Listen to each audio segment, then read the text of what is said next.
Hello and welcome back to our live stream. Hey Ariel, how are you? How are you doing? Oh my God, it's too early. I'm doing great. I'm looking forward to the live stream. I've been actually playing today. I had some time this weekend, How? so What? Mind-blowing. I finally had some time to Oh my God. actually enjoy. I know what I really and yeah. No, let's not talk about this time and whatever because I'm getting frustrated then. But anyway, I see you. I've seen you play. Testing all the games like a mad scientist. I mean, so many games to go back and try. Yeah, absolutely. There are more games. And have you seen Callisto Protocol has actually, I have to do a video about this. They have a new, wow, bloody hell, a new settings for the black level. They For have now HDR. settings called New and Legacy. And I haven't tested this really out. I need to do it because I think the Callisto Protocol, in my opinion, is a better game than Dead Space, in my opinion. Yeah, I have the game on Epic Games. They gave it away like 3-4 months ago. They just gave away the game for free. So I picked it up. And what I didn't like about the Callisto Protocol was that it didn't support DLSS. So it was just FSR. And the aliasing was very bad. Even if I upscale the resolution, there is some elements of the game that are very low resolution, and you see shimmering, a lot of shimmering. Okay. And of course, the black level is great. It's a really good game, I still think. But anyway. Oh yeah, anyway, the character model is the best I've ever seen. I think the character, the main character itself, it looks very realistic. So, what are we talking today? Of course, PlayStation 5 Pro, and you have also a topic, huh? Yes, I wanted to. I mean, we've been suspecting for a long time what's the problem with these HDR games, and I think the more you try, and the more things you throw at this game to try to fix the HDR, you start to understand a little bit better what's going on. And I think I finally know what's going on with the game. So we'll talk about that. And it is interesting. So we know where to point our fingers, because sometimes we feel, oh, this doesn't look right, but we don't know why exactly why. So we don't know what to complain about exactly. That's good. And I like to talk about a little bit about PlayStation 5, obviously, because it's still a big topic, and it will be still a big topic for the next, so at least on this channel for the next couple of weeks and months, and every time when a new game gets released. And yes, I'm not skipping doing HDR reviews, of course not, but there is no game apart from probably the Callisto Protocol where I need to look into HDR again, because nothing has changed. Just because our game is now released or is getting a PlayStation 5 Pro enhanced patch doesn't mean it changes HDR. You know, we hardly haven't seen that any game actually got an improvement in terms of HDR. Probably just Red Dead Redemption over the time, but that's the only game. Huh? Or can you remember any other game who? The Callisto Protocol, they worked on HDR, you know, they improved it because of the black level, which was crazy for a dark horror game. But that's the only two games. Yeah, maybe Horizon Zero Dawn with a remaster. Oh yeah, of course. Of course. Yeah, you're right. Absolutely, yeah, you're right. Now this is really a good example now. Perfect HDR now. Absolutely great. Nice. Yeah, I mean, I've seen the PS5 Pro initial impressions. Of course, new console, more powerful, a lot of hype as normal. But you slowly start to see people now noticing, okay, yeah, but this aspect is not so great.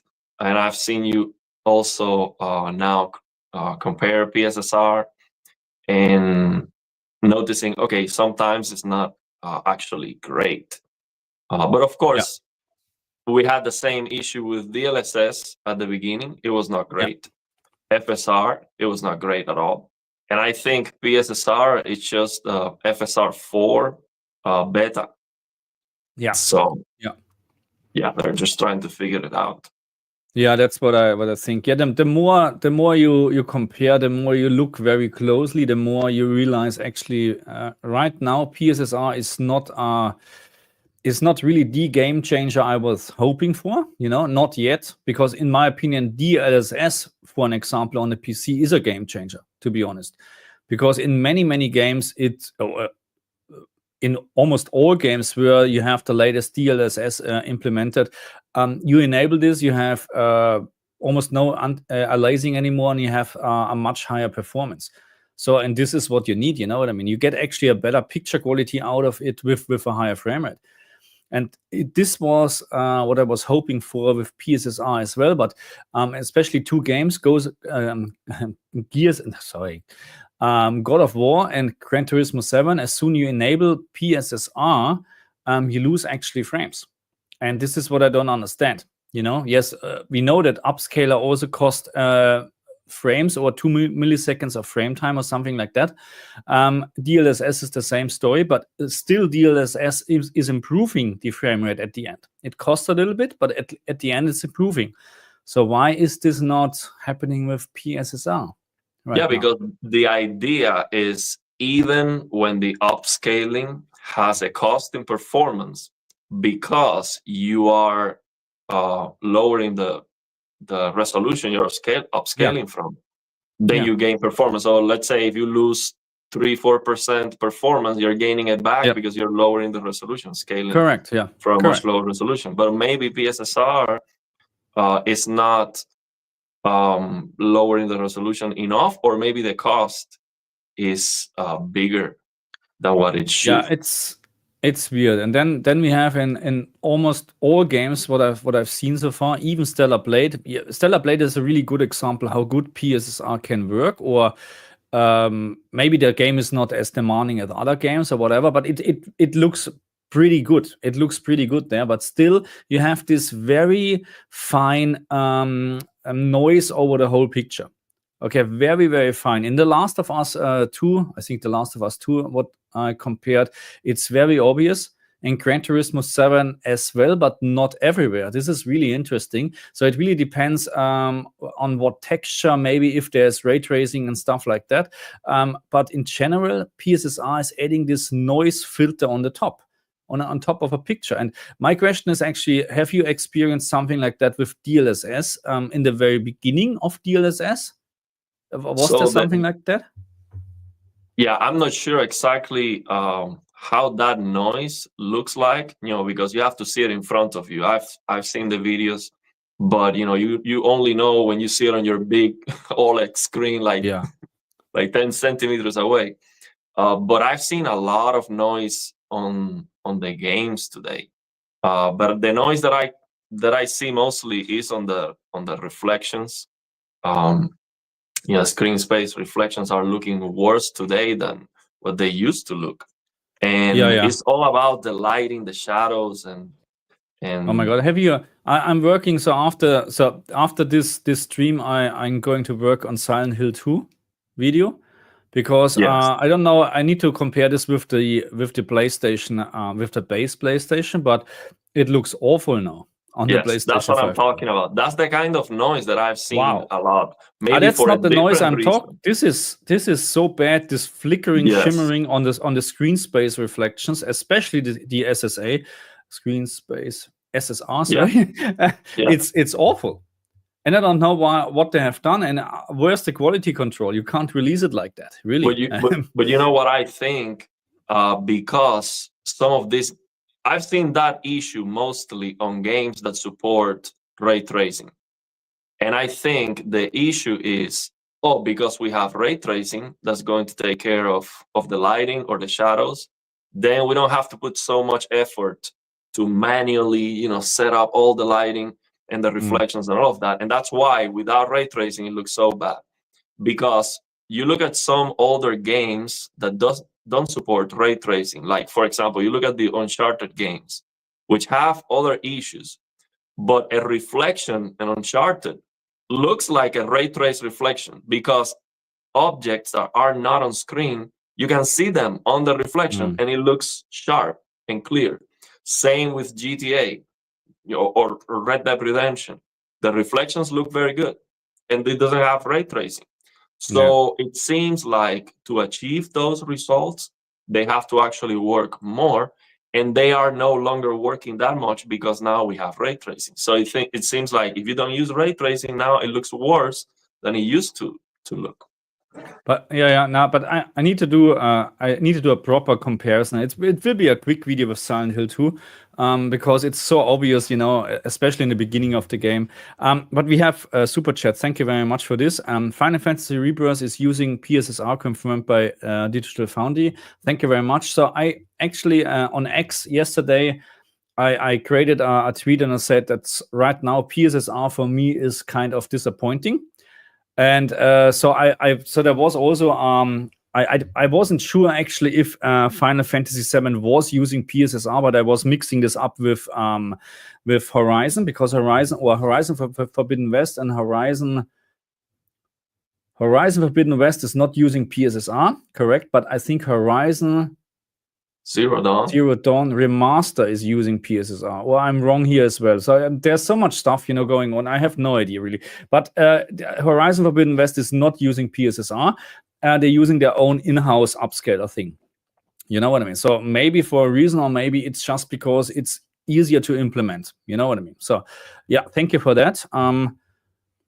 So, and to be honest, so Final Fantasy VII, I tested this game when I unboxed my PlayStation 5 Pro, because there was already the Pro patch, and I switched between I think it was the performance sharp or whatever to the versatility mode or whatever the name is, and immediately it's like you take off a filter, or you increase the sharpness. It's such a big difference, and it runs perfectly now, this game, in my opinion. So this is a very good example actually how great PSSR or how great the PlayStation 5 Pro can improve a game. But then we have games like God of War, where when you enable PSSR, you lose 10, 15, 20 FPS, and the picture looks more or less the same, in my opinion. There's not much of a difference, It's anyway. So thank you very much for this. I have a new member. Thank you very much. The Off-Vice became a YouTube member. Thank you very much for that. Nice to see you. And you know why I care a lot about FSR 4 or PSSR, because it is definitely an announcement of how good maybe potentially FSR 4 is going to be, is because AMD is of course I can use AMD FSR 3 frame generation on my 3080, and I cannot use the NVIDIA one. So maybe with FSR 4 they will keep on improving the frame generation, and AMD now has this global frame generation that works for every game. But you do need to have a latest AMD GPU. But I think that maybe they will improve support, maybe with FSR 4, or we always have these mods that we can use on the PC. So basically, with this frame generation mods on the PC, I might have to use the NVIDIA FSR 4, and I want it to be good. Yeah. So the question from Isra is, will PSSR be improved over time via simple PlayStation 5 updates? Absolutely. I'm certainly sure about that. So it's like the same like FSR or DLSS. You just need to update actually PSSR in the game, and you would have already a better result. That's how I'm pretty sure it will work. If they do it for older games, that's of course a question. But over the time, they will improve PSSR, and you will get better results. But right now, I'm torn apart between you spend so much money, and the improvement is not like very easy visible. You know what I mean? Even on a 65-inch TV, you have to look very closely. And this is why I like to be honest with you. And this is what some people don't like, being honest nowadays, you know what I mean? Because you need to praise your new PlayStation 5 Pro. And I still like it. Don't get me wrong. I'm not getting rid of it. But it's not like a day and night difference. And we need to understand that. And even with the probably PlayStation 6, we will not see like a jump, a big jump or whatever. It will be a tiny GPU, CPU upgrade and we have to get used to it. Anyway, that's how it is. Maybe that's the problem with a game like Silent Hill. Maybe they are using an older version of the PSSR. Yeah, and but it's up to the but developers. this I don't understand, because they just released patch 1.06 or whatever. So I get this. Of course, you have to work a long time for a patch or whatever. But are they not doing any testing or whatsoever? You know what I mean? So this is what I don't understand. You start the game and you, as a developer. So that's at least how I. So my work related stuff, what I'm doing for living. You know, I know exactly if something is wrong with the machines I'm looking at. You know, it's the first thing. You open something up. Oh, this is not right. You get my point? So if you're a developer, if you're testing something, if you're programming something, you should know how your product looks like. And then you're improving something and it looks worse. So who is making the decision we're releasing this patch anyway, or the upgrade? Yeah, I think that's where the problem is. Maybe the developers are like, no, this is not ready. And then somebody else is like, yeah, but we have to release it right now because we're on the holidays or something, you know. So it has to come out. I get this. It's just, yeah. Another super chat. Thank you very much. Let me try to click on this. Sometimes StreamYard doesn't like me. Face, thank you very much. Again, FSR 4 will be MLAI. It won't be software, so only IM2 GPUs will work with. Oh, okay. So but it's the same like PlayStation 5 Pro. There is a dedicated chip or hardware in. So PSSR wouldn't work on the base PlayStation 5. Okay. So that's how I know it now. Okay. So an FSR 4 will be the same. So that's why probably really PSSR and FSR 4 is the same. You know what I mean? It's basically the same, just a different name that they can actually use it on the PlayStation. That makes sense. Okay. But I wonder if the modding community can maybe, because the NVIDIA GPUs also have the AI processing part hardware. So maybe the modding community can break the wall and make it work. But yeah, maybe it will never work. You never know. Anyway, I'm looking forward for all the improvements and stuff like that. So what is the next? I have to ask the community here because I have really no idea. What is the next upcoming game where we can expect a proper PlayStation 5 Pro enhanced update? So what is the next upcoming game anyway? So it's end of the year already. So what are we expecting? Is there anything coming? Something exciting? Or have you seen everything for this year? Well, Stalker 2 was the last one. I don't remember. Yeah, okay. That's not impressive at all. Sorry. I mean, I know I like the atmosphere in this game, and I like the story behind this. But from a performance point of view, it's very disappointing. This game, absolutely. I mean, it's Unreal Engine at the end. Yeah. What else do we expect? Oh yeah. You know? Monster Hunter Wilds. They're saying here. Okay. So thank you very much, Face, for the super chat. Thank you. Monster Hunter, I'm not a big fan. Is this really something I need to look into it? Really? I have no idea about this game. Yeah, I played Monster Hunter World, and it was a very bad PC port. Terrible. Okay. I mean, it's like they didn't even. It looked kind of broken in every way. Oh. And Monster Hunter Wild seems to have a very, very bad performance and a lot of issues, but it's a good game.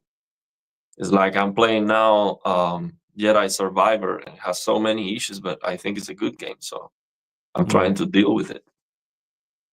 But so ASD is asking, is my 55-inch C1 good enough for the PlayStation 5 Pro, or should I upgrade to a G4 S95 CD?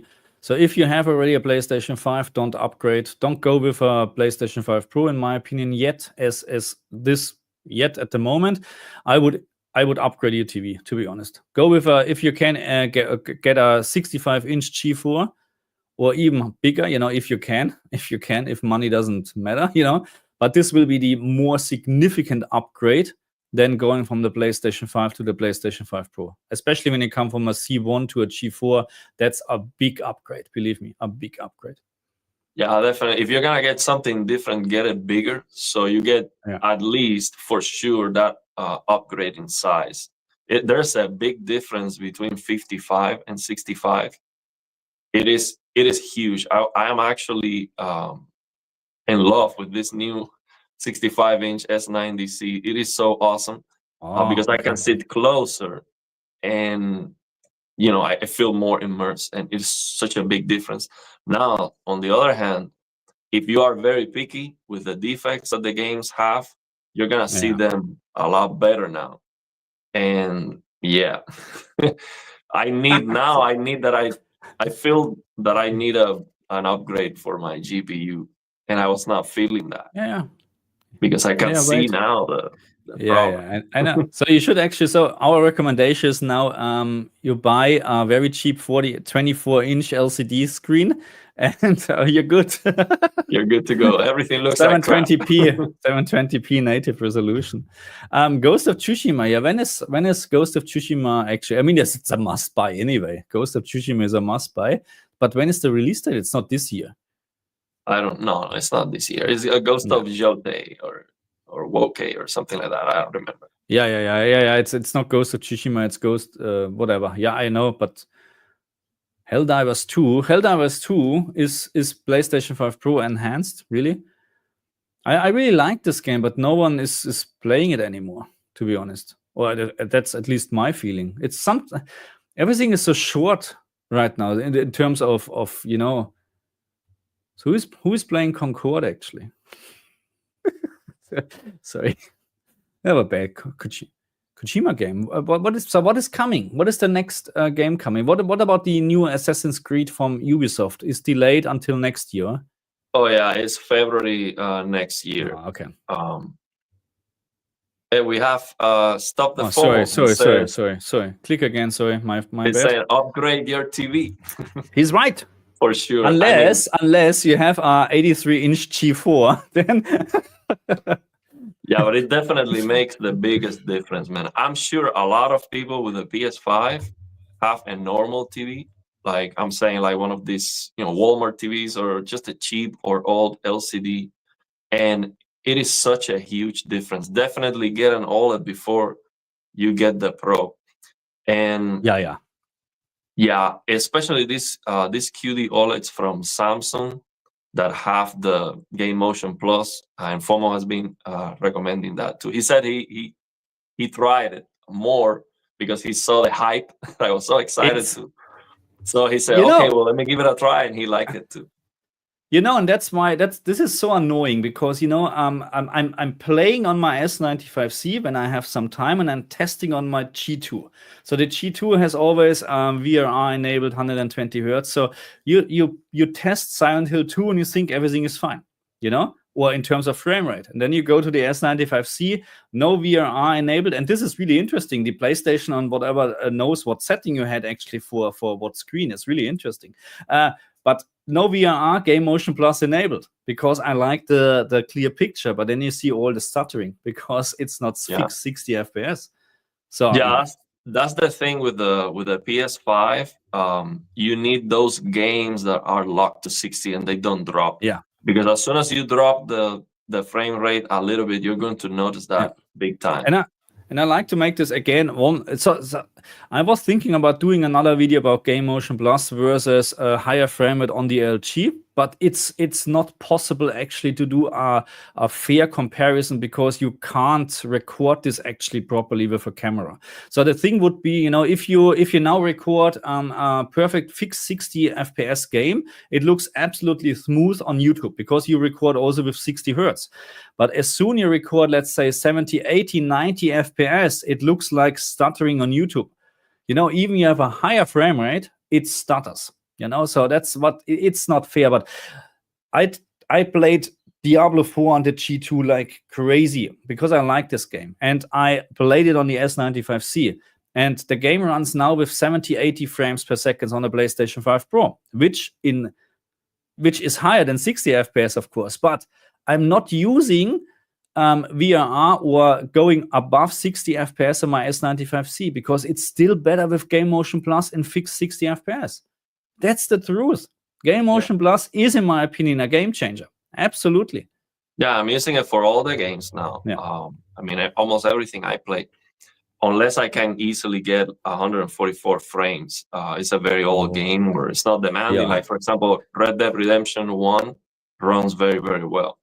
One thing you can do to show on camera a little bit better the motion is to step back So when you record the TVs from farther away, because it is less pixels per degree of view or something like that, you have less pixels moving on a smaller section of the screen, you can see the motion improvement better than if you record a TV very close. You cannot on the camera, you're not going to see that fluidity, but if you go farther away, you will see them the motion improvement better.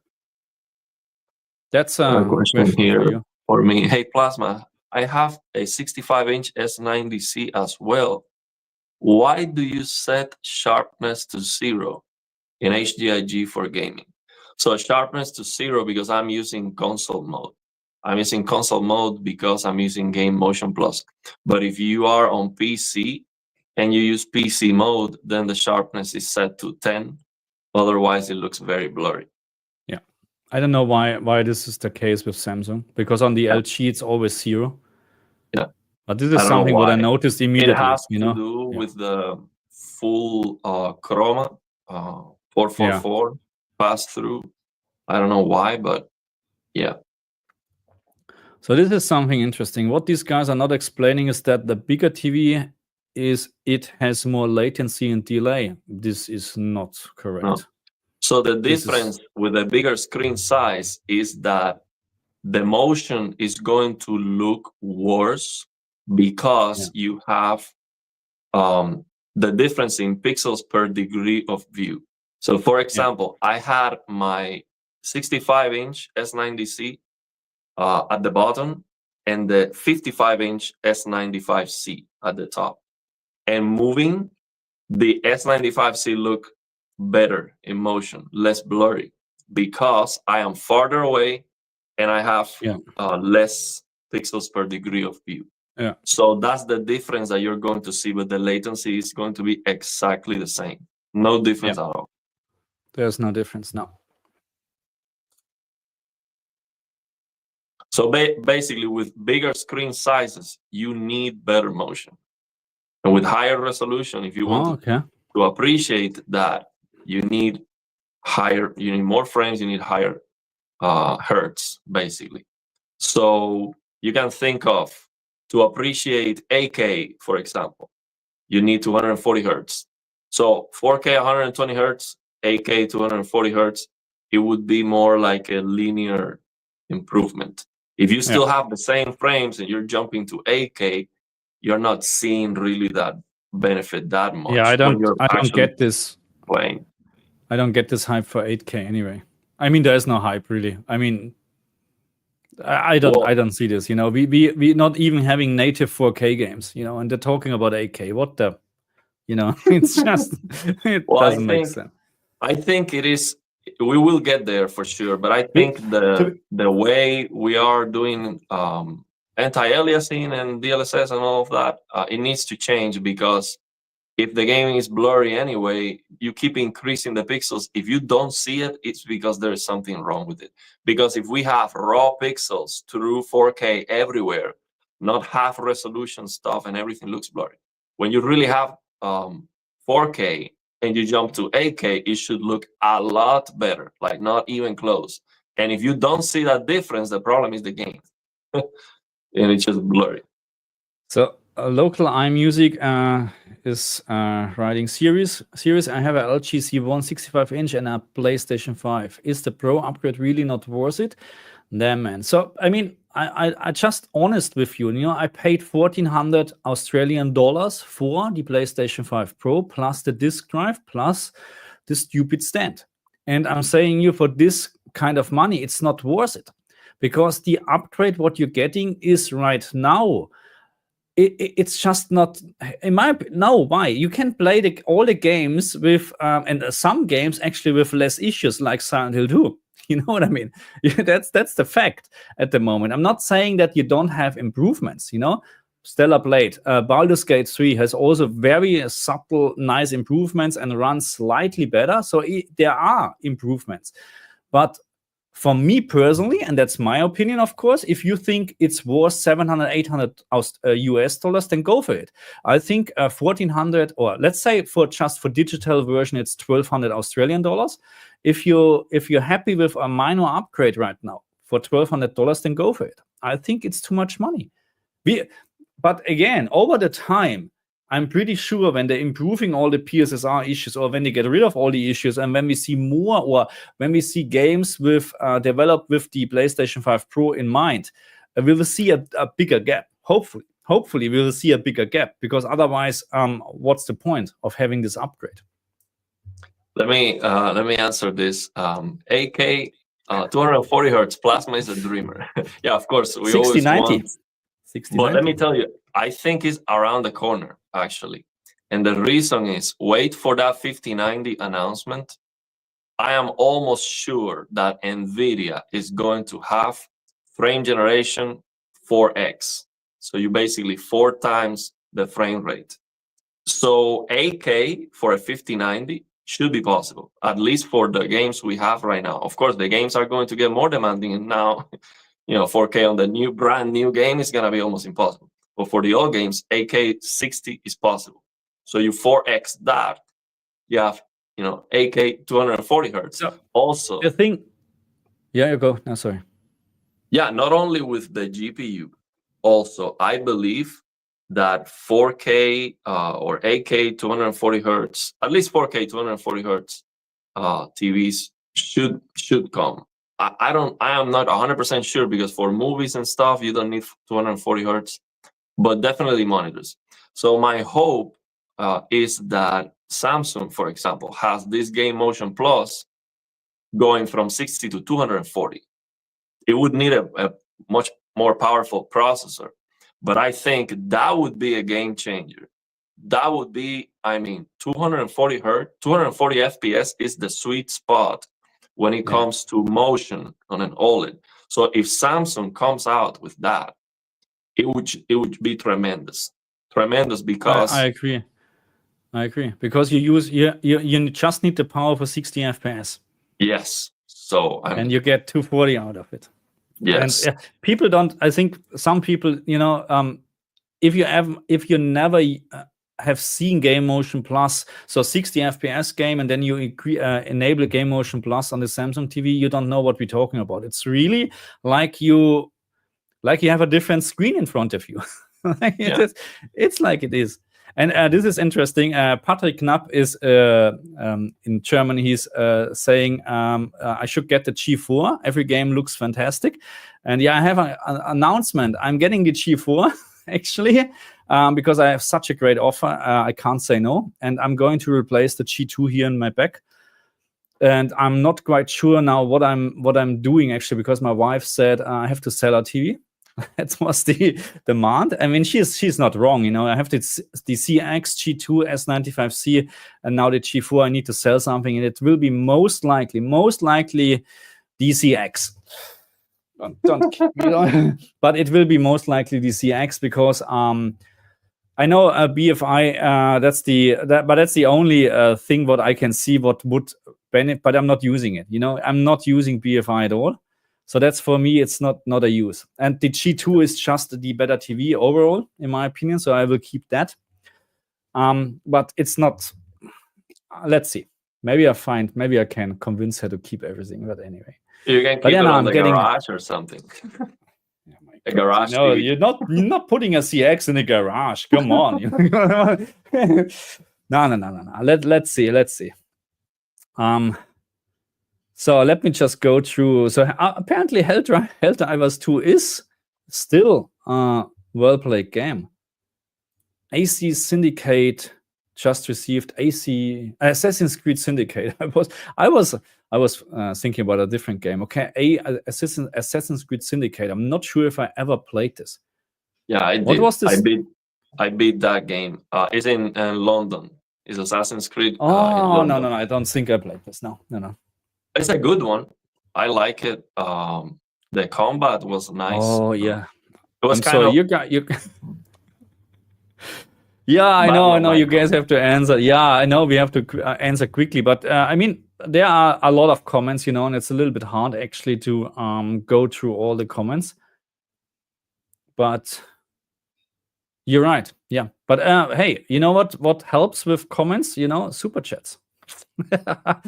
because then it's getting highlighted, because it's very hard, you have a lot of comments here. But we have here a question from Socrates. Somehow, some of us seems a bit confused. On a 65-inch C1 PlayStation Pro noticeable? I would think so. Yeah, it is noticeable, but not.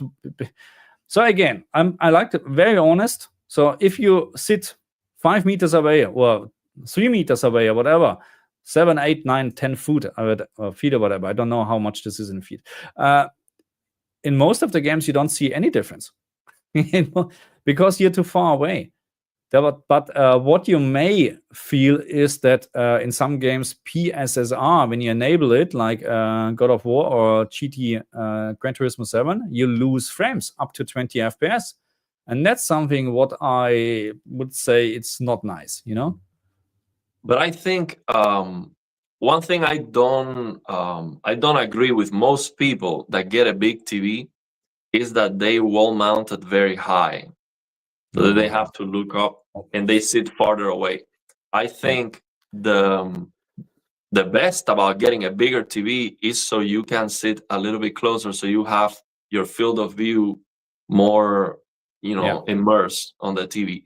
And I am enjoying the 65-inch a lot because of that. I can sit close. And the other thing is, before, trying these OLED TVs with LCD, crappy LCDs and other technologies, I never liked to sit close to the TV, and the brightness was always bothersome. But after I learned a little bit about the settings, and make it look good, and also it's self-emissive, perfect blacks, and all of that. Yeah. I can be playing on these OLED TVs all day long, and it doesn't bother me at all. Like, my eyes don't suffer, the brightness at all. And it is because the quality of the image. So I would sit closer, level to your eyes, and you should definitely see the difference with better quality. So what I do actually, I always the TV is always slightly lower than the middle. Yes, slightly lower, because you don't want to look up. Yes. You like to rest, actually. So that's it looks. So to be honest, so this TV is actually, because I'm sitting on a chair. But it's, if there would be a couch, it's too high already. But with the as a PC monitor, perfect high. But it's actually really that I have to look slightly down. Yes. And people actually that might see access in the living room right now, and when I'm sitting on a couch, the same. And people say, "Oh, your TV is very low." So I know, just sit down. It's not low. And I've been trying to convince my family about that, because they want to have the TV, wall mounted in the sky. Or sometimes on the ceiling. Yes, or on the bathroom, they want to watch TV with the neck like this. So and then they're complaining because they have a pain on the neck. Of course, it's been 2 hours watching a movie like this, you're gonna have pain on the neck. Yeah. So a lot of people don't understand that, and it is so important to. Yeah. Let's try to answer this one. Chimera623. What settings do you use for Motion Plus in the Samsung? There's shutter reduction, etc. So we're talking about, so the only thing to enjoy Game Motion Plus is 60 FPS games. 30 FPS is not good. 60 FPS, and then I think the only thing is blur reduction to 10. No shutter reduction. Yeah. Shutter reduction is 0. But correct me if I'm wrong. I think that's my setting. I have to try this more. But when I open the UFO test, both at 10, you have the option to have 2 UFOs on screen, and one is 60 FPS and the other one is 30 FPS. And with the Judder in 10, the 30 FPS UFO is looking the same as the 60 FPS. Yeah. So that's interesting. I don't know how is that working. So I have to keep trying. But yeah, the blur is for 60, but also 50 FPS. It works. And it's actually okay. On the PC, you set the resolution to 50 hertz, 50 FPS, and you can try this for games where you get 100. You don't need the highest input. Yeah, Cyberpunk, for an example. Yeah. Or maybe you want to max out the graphics and you're just a little bit not hitting the 60 FPS. 50 is so much easier to get than 60. And actually, I think for consoles, they should definitely have a 50 FPS option, because it is better to have a 50 stable, no drops, than have VRR and going from 60 down to 53 and then it's unstable. Yeah. So JC Denton is writing, Silent Hill has been fixed. It looks better on Pro Emo. So I just before this stream, I actually tested it, and it looks awful. So if it's now fixed, then I don't know how it was looking before. So I missed actually the patch before, which introduced the PlayStation 5 Pro enhancement. I missed that with all the other testing, and unfortunately, I don't have the disk version to try actually version 1.0. So I can't do that. But if it is now fixed and better, it's still, wow, not nice. And Kevin is writing, respect for being honest. That's what I think what our channels, both our channels, I can speak for Errol as well. That's what we like to have. I don't want to sugarcoat anything, you know. And but some people don't like this. I'm getting not just thumbs up for my videos when I'm pointing out stuff. It's just absolutely wild. You know what I mean? And people always, I can clearly see a difference when I change the mod on my 24-inch TV. What? Really? I can clearly see. And I would mention this. This is like a day and night difference, if there would be a day and night difference. You know, I sometimes, Anyway, it's just thanks God, just a few people, not many. You know. I'm going to the comment section because I don't want to miss anything. Because the other guy was right. You know, we need to. I wouldn't say that. I wouldn't say that the PlayStation 5 Pro is a scam, because it's working. You know, it's not a scam. A scam for me is something if you have an absolutely shitty product, it's working. But I think the software implementation or the PSSR and the developer must use the hardware in a proper way to make it actually better compared to the base PlayStation 5. Okay, it's not a scam for me. It's just a very expensive toy. Let's say it like this. What's this one here?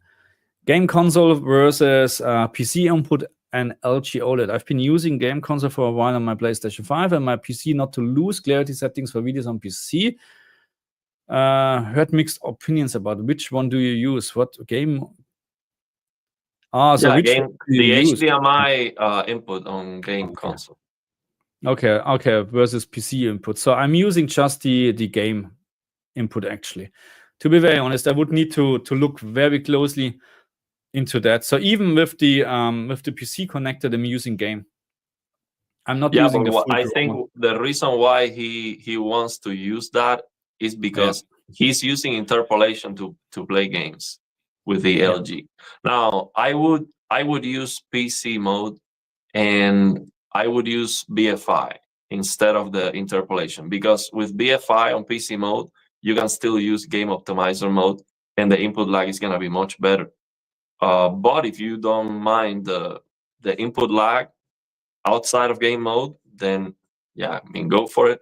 But I would use PC mode, and you also get the full 444 pass-through. Yeah. Let me go to the super chat. Thank you very much, Siren, thank you very much for the €5. You were absolutely right about Horizon Forbidden West. There's practically no difference between the performance mode on the base PlayStation 5 and Pro. Very disappointing.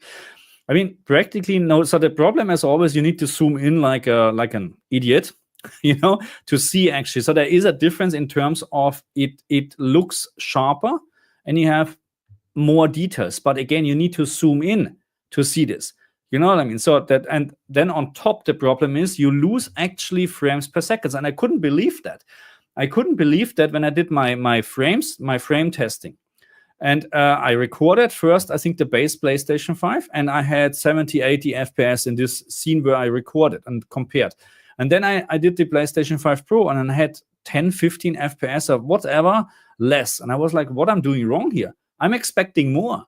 I'm expecting more FPS with a better image quality because we have now a better GPU. But it's not the case. It's not the case. In the best scenario, you have exactly the same FPS, but most of the time less. So in Horizon Zero Dawn, the remaster between base and Pro, I couldn't see any difference at all. at all. And again, remind me, is it using PSSR, Horizon Zero Dawn Remaster, or also the internal? Because I think the remaster is using it, huh? No, they say all the Horizon games are not. None of them are using It's PSSR. so confusing, really. Is there a list actually out what? So not a list what is PlayStation 5 Pro enhanced, but a list what is the game actually really using, like PSSR? Is there a list something like that? I don't know. Thank you very much, Cyan, for this super chat.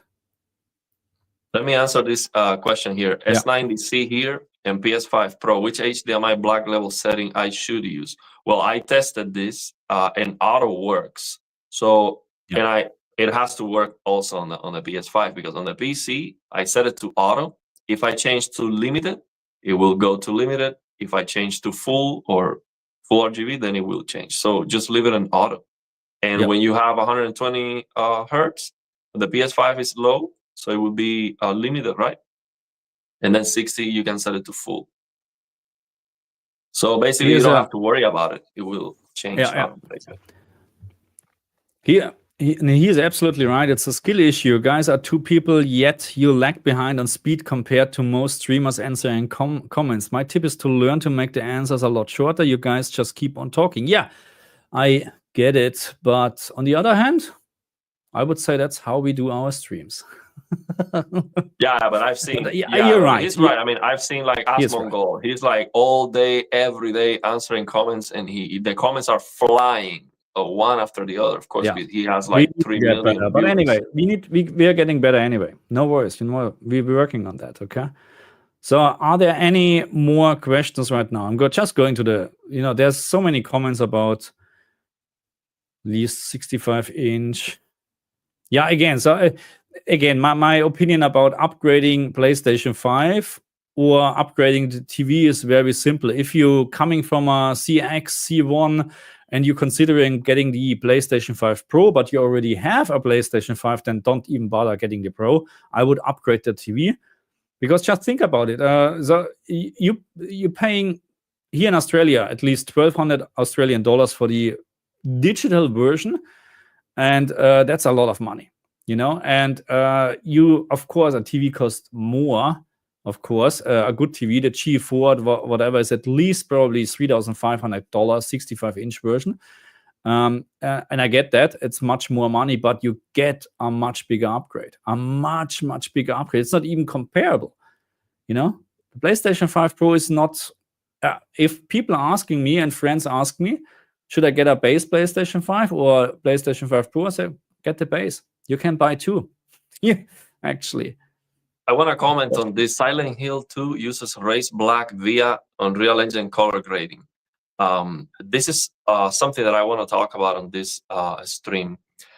I tried, of course, I had many theories of why the games look bad on HDR. Is the black level raised? Yes, we know black level is raised and it looks bad.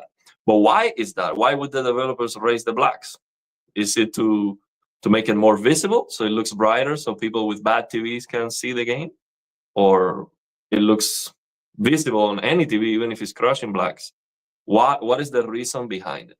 And I think I finally can point my finger to where the issue is, because I tried on the PC a reshape shader that fixes any color tint that the game has dynamically. So basically, it will detect if there's too much green, and we just remove that. And because it's removing the color tints, the black floor gets fixed perfectly. Oh, okay. And now I can see it everywhere. It's one of those things that once you notice it, now you can see it on every game. And the thing is, I am not opposed to tints and color filters and all of that, because I understand the artistic intent. Sometimes that looks good. You have, the shadows look kind of blue. I was playing Mad Max. The shadows look blue. And then you have the daytime in Assassin's Creed Mirage looks kind of orange, because it's trying to give you that desert feeling. And I'm okay with that. If it looks good, I don't have a problem with it. But I'm playing Jedi Survivor, and the darkness looks green, but very saturated. I mean, I'm talking about green nuclear. It's so ugly. And I think that these developers sometimes they just do a bad job with the color grading, and it doesn't look great. So that's where the problem is. If we fix or turn down that color grading somehow, then HDR looks awesome, and there's no issue with it. So there are some mods now that are starting to come out. There's this mods called Reno DX that fixes Cyberpunk, native HDR, and many other games that they do the same thing. So they basically fix the white point and they remove the tints, and the games look awesome. So that's where the problem is coming from. Bad color grading or not tasteful. Yeah. That's not fair. Anyway, but I mean, yeah, greatest intent. Spontaneous Weasel is, what are your thoughts on the Callisto Protocol upgrade options? 60, 40, 30 FPS mode, each with PSSR, all look very nice to my eye. I'm very happy with this upgrade, actually, and I would recommend the 60 FPS mode on the PlayStation 5 Pro. It runs almost flawless now, almost. There are some dips, but as soon as you have VR enabled, there's no problem anymore. It looks really fantastic. I tried the 8K 30 FPS mode on my 4K screen. 30 FPS ruins everything. But anyway.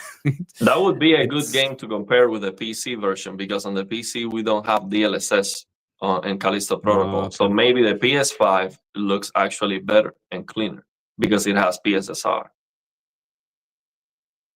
Okay, that's probably something. I for sure I'm going into and check out the new black level setting what we have now, and this is just on the PlayStation 5 Pro I found. So just on the so not even on the Xbox or base PlayStation. I need to. I'm not sure about the base PlayStation, but I haven't seen it. But on the Xbox, it's for sure not there. So they just put this on the PlayStation, and I need to see if this is really an improvement or if they just bringing down the whole picture or whatever. So I haven't checked this actually, but not on the PC, not on the PC version. That's just an HDR setting. Yeah, I haven't seen it. I haven't tested the PC version. Not sure. I'm not sure about that. But it's really a good upgrade actually. So Callisto Protocol, unfortunately, not many people liking this game. Not know why. I like it better than Dead Space. Christy, hey. Hi guys, do you have any experience with PSSVR 2? No, not at all, unfortunately. Not at all. And I think it's, I heard GT7 is, Gran Turismo 7 is pretty good with this, especially after the latest update. But I don't have this. Yeah, and the PSVR 2 now works on the PC with the helps of some programs and stuff. So and not it is actually a very good headset. It's a very good headset. Yeah. So Stratus is seeing your stream is awesome. Ignore the trolls. No. We're not ignoring anyone, because if they are legit criticizing for whatever we're doing, it's absolutely fine. But of course, if there would be trolls, I would ignore them. But I can't see any trolls in the comment section, to be honest. Yeah, I haven't seen anything. We try our best here, we try our best. And if you're right, you answer. You ask a question 5 hours ago and we can't get to it. I mean, that's on us. But we try our best. Okay. This one here. Will Stalker on PlayStation 5 Pro take the quality mode of Series X and make it 60 FPS? I don't think so. It's an Unreal Engine 5 game. It's a mess. So it took me. So I have the game on because it's Game Pass on the PC. I played it on the PC as well. I started the game. So the first thing what you get is the stutter compilation. So a shader, the shader compilation, and then you start playing the game, and it was every 2 seconds or whatever you have a click, like stutter. I was like, what the, this is awful. I have a 4080, I have a 7950X 3D processor. You know what I mean? That's a high end PC still. You know what I mean? So what's going on? Okay, stop the game, get out, close the game, start it again, and again shader compilation. So okay, let's do this again. Okay, start it again. Okay, runs a little bit better. I did this 4, 5, 6, 7 times, and now it's actually pretty good.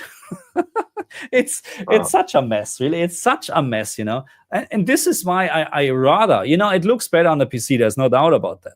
But this is why I rather play it on Xbox with 40 to 60 FPS VR on and just play.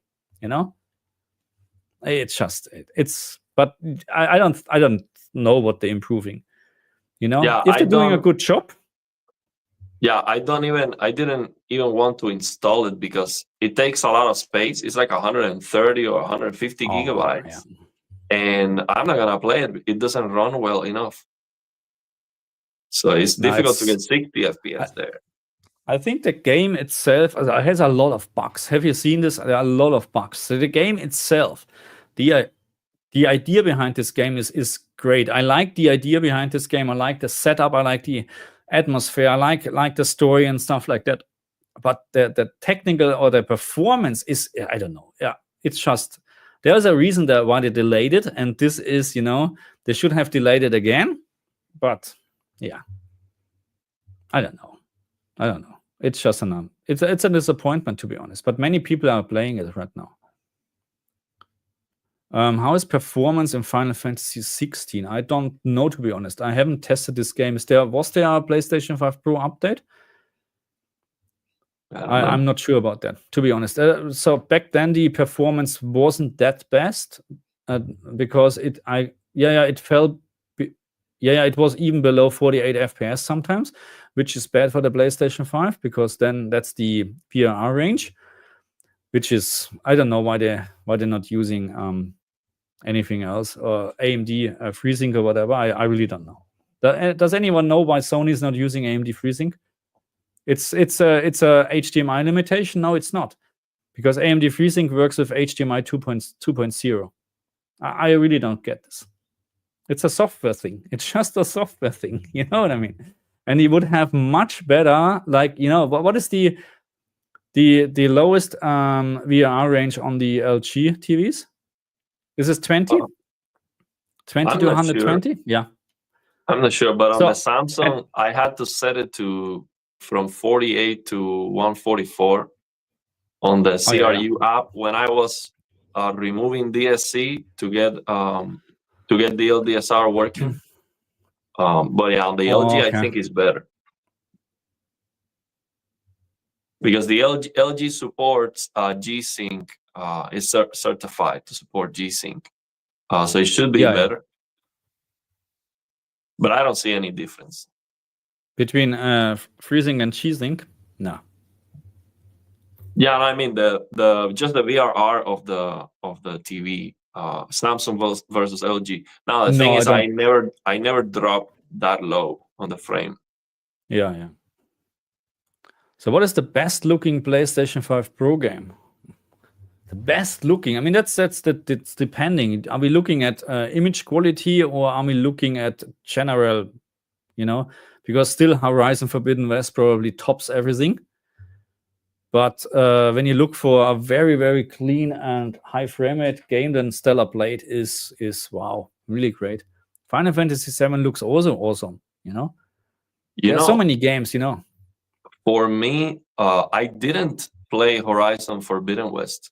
Actually, I beat Horizon Zero Dawn, and I think it's one of the best looking games that I've played. And the performance on the PC is fantastic. It looks very, very sharp, awesome. But Horizon Forbidden West was not performing well enough, and I actually didn't play it at all. So I've been waiting to see if they improve things. Actually, I was not interested on the remaster at all for Horizon Zero Dawn because I don't want worse performance. For what? I think it was perfect. They only had to fix HDR. The performance was great. So I don't like this idea of improving the graphics and now your frame rate goes down. I played Horizon Zero Dawn at 100 FPS locked on my PC. And with Horizon Forbidden West, I was struggling to get 60. So, yeah. Dagny is asking, you have tested so much PlayStation 5 Pro for weeks now. Will there ever come a day when PlayStation 5 Pro is worth it? Or in your expert opinion, it will never come and PlayStation will have launched by then? I don't know. So I try to remember how it was with PlayStation 4, PlayStation 4 Pro. I don't know actually the differences back then. We had probably a couple of games which run suddenly in 60 FPS or running better, and I think it's exactly the same story here. The difference is now we have this PSSR upscaler on board, which right now is in the beta testing, I would say so, so because, sorry, and people don't, this is so amazing, people don't want to hear this. No, it's in beta testing, in my opinion. Some games running much better because maybe they're not as demanding, and you don't need to decrease the internal resolution that much, so that PSSR has not to do as much. But games like Silent Hill 2, and it's not fixed. It looks awful, and I need to compare this with base PlayStation 5. I played this game on the base PlayStation 5. I did my HDR testing. I did my performance testing. I haven't experienced this flickering. It's awful, you know what I mean? You have this anyway. I need to do a testing again. So it's not worth it at the moment, but I don't know what's going on in 6 months. And until the PlayStation 6 will be released, there's a couple of years to go. So yeah, a lot of things can happen. They are making and software can change like this. And I'm pretty sure that there is already, so if it is like DLSS, you know what I mean? I'm pretty sure it's like very similar to DLSS or FSR, the whole story. Then there are already different SDKs or software revisions from PSSR around, because they're trying to improve this, of course. So, and if you remember, you had games like where DLSS 1.0 was installed, it was bad, and then you just actually manually put version 4 in, and then poof, everything was done. So if this is the same case, which I think it's an easy fix for all the games where we have problems now. Okay, it's such an easy fix then. But if they're doing this, that's a different story, because they need to do it. You can't do it like on a PC, drop and paste and drop, copy and paste. So, but yes, there is a big thing, and upscaling, in my opinion, is the best thing what you can do. DLSS is a game changer on a PC. That's how it is. Hey, Marcus, I think this should be our next live stream. If this user Short Fuse, if he was the creator of Reno DX, we definitely have to do a live stream with him.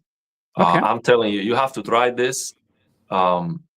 It basically fixes the HDR of Cyberpunk and many other games like Batman Arkham Knight, which I'm going to try today, but in the best way I've ever seen.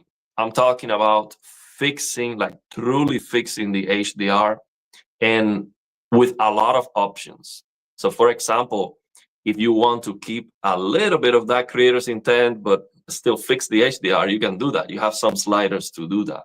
And I think the work that these guys are doing, I'm not sure if it's one person or it's a team, it's just absolutely unbelievable. We definitely want to have a chat with the creator. I'm telling you, this is next level stuff. And the reason why I'm so interested to talk with these guys is because they really know what they're doing. When you see the results, you know for sure, okay, they are actually fixing the root cause of the problem. So this will be very interesting to talk with them. Okay. So what is the story? So have you actually also experienced that if we have issues with black level rays, it's always 0.05 nits? Yeah, why is that? It is due to these color filters. 100%. So it's like, think about this. Imagine you have a picture that has perfect blacks, and now you're going to come on top of the TV and put a filter that has a color. So if you put a filter that has a color, where are the blacks going to? What happened with the blacks? You're putting a filter to everything, including the blacks. That's why it gets raised. But of course, there is a way. I'm sure there's a way that you can have a filter and still have perfect blacks. But it looks like these developers are not being careful about it, and they are messing it up. And these guys are fixing the HDR not by using their eyes. It's not like they are there with reshade, tweaking things like that. They are using the standards, like programs that know exactly how HDR is supposed to be. Like I'm talking about, D65 white balance, and perfectly, it's not like this is a very talented person just looking at the HDR and then tweaking it so it looks good. That's what I was trying to do. And I'm not a very talented person, but I know what I'm looking for. and I was struggling trying to fix the HDR in some games. But that can only take you so far. When you actually know what you're doing and you use the standards and the programs and the tools necessary to replace all what the developers did, that's when you get those results. And I'm telling you, you have to try this Reno DX HDR fixes. I mean, I tried that on Cyberpunk, and I'm like, this is it. This is absolutely incredible. Shit. Okay. Toxmog is writing, VRR degrades the picture quality as well. No. So VRR does not do anything to the picture. What you're seeing is that on many games, when you enable VRR, they're actually using a lower internal resolution to get higher than 60 FPS. So in this case, yes, you're right, but it's not VRR what is doing this, because VRR is nothing else than trying to synchronize the frames with the frequency or refresh rate of your screen. That's what VRR is doing. It doesn't degrade any picture quality. It's really just for Horizon Forbidden West, you enable VRR and you have no fixed 60 FPS anymore. The game is trying to get higher than 60 FPS, and it will have probably a lower internal resolution or a more aggressive dynamic resolution, stuff like that. So in this case, you're wrong, but it's not because of VRR. And we have this one here as well. System level VRR is only 48 to 120, yes, on the PlayStation, but devs can do LFC, low frame rate compensation. I have to say, I never saw any game which has a 60 FPS mode, which is using LFC on the PlayStation 5. Every time when it's going to 48, it will cut out. There's not a single game, and I'm not talking about the 40 FPS implementation, which then you increase or you enable VRR and you have 45 FPS, like Spider-Man. Spider-Man, I think it's an example, yes.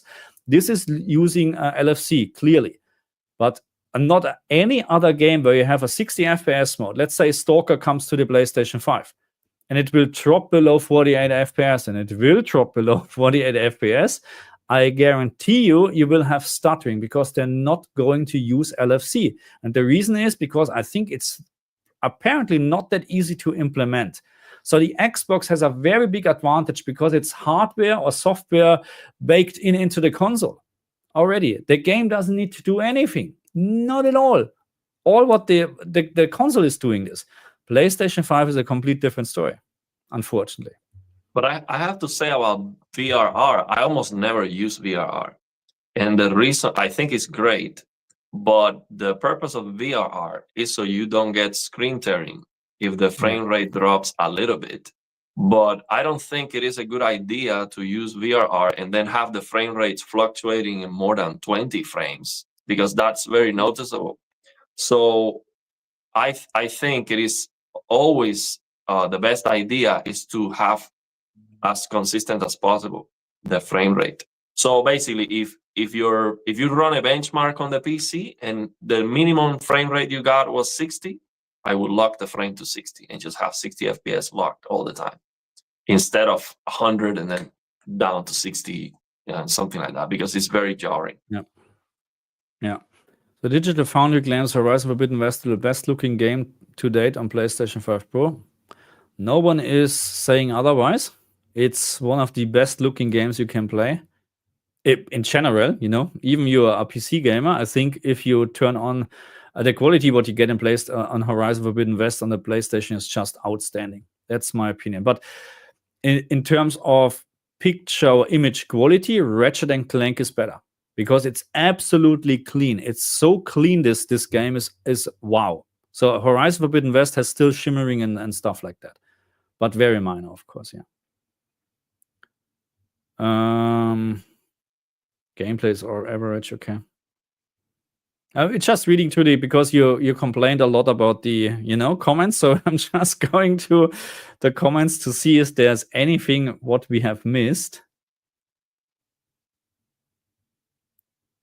That's the last one. Just hang on. I want to buy a gaming PC for my little nephew, but you need to be a technician to get proper settings for each game. Thoughts? Yeah, I don't know. So let's say like this. So my little one is now he's turning 10 and he's getting into PC gaming crazy, and he knows since a month already, or maybe a year, whatever, all the tweaks and stuff like that. So even probably sometimes more than I do, you know what I mean? Because if he's playing games like he's playing mostly Fortnite and Roblox and whatsoever, but he knows, to increase the frame rate, lowering resolution to get more frames and stuff like that. So no problem anymore for him. But it really depends. So I think a console sometimes it's just easier because it's plug and play, okay, and you start playing.